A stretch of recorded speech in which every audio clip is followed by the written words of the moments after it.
ពេលដែលរំលឹកដល់làចិត្តបាត់ក្រុមហ៊ុនម្ដងទៅវាមានអារម្មណ៍វិញឆេះឈួលតិច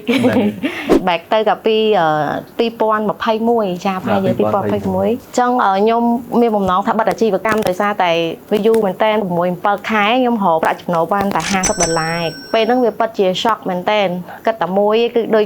master វិសាស្ត្រអញ្ចឹងគិតអីគឺបាននឹងចង់តែបិទក្រុមហ៊ុនទេអញ្ចឹងអត់ដឹងធ្វើម៉េចក៏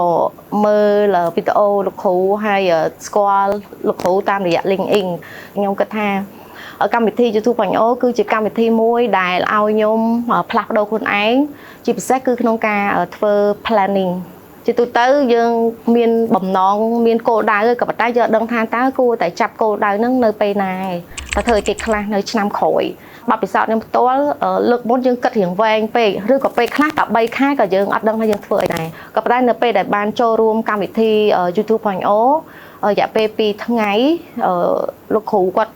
មាន section ពីមួយពេលទៅមួយពេលហ្នឹងគឺ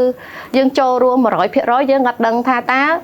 អូយើងមិនអាចដាក់គោលដៅនឹងបានខ្ញុំចាំបាននៅពេលខ្ញុំរៀនដំបូង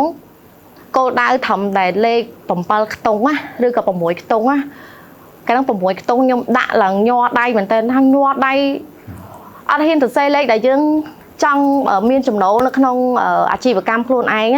ហើយគ្រប់យ៉ាងហ្នឹងគឺមិនមែនយើងនឹកឃើញដាក់ទេគឺលោកគ្រូគាត់មាន process ក្នុងការជួយជំរុញយើងឲ្យយើងមានអីនៅក្នុងខ្លួនយើងដែលយើងគិតថាអូអាហ្នឹងយើងមានតែហេតុអីយើងមិនប្រើអាហ្នឹងយកមកជាអីដែលជារបស់យើងអញ្ចឹងណានៅក្នុងកម្មវិធី YouTube.io ហ្នឹងអញ្ចឹងវាបានផ្លាស់ប្ដូរឲ្យខ្ញុំធំបំផុតគឺការដាក់ផែនការដែលកើតចេញពីការធ្វើ process Yes ហើយខ្ញុំឆ្នាំនេះក៏ខ្ញុំបានចុះឈ្មោះចូលរៀននៅ YouTube.io ដែរខ្ញុំចុះឈ្មោះជាទូទៅគឺមួយឆ្នាំមុនអញ្ចឹងពេលដែលខ្ញុំរៀនចប់ឆ្នាំ2024ខ្ញុំចុះឈ្មោះសម្រាប់ឆ្នាំ2025អញ្ចឹងខ្ញុំរៀនរយៈពេល5ឆ្នាំជាប់គ្នាដោយអត់មានអវត្តមានទេបើតាមខ្ញុំចាំ Master ចា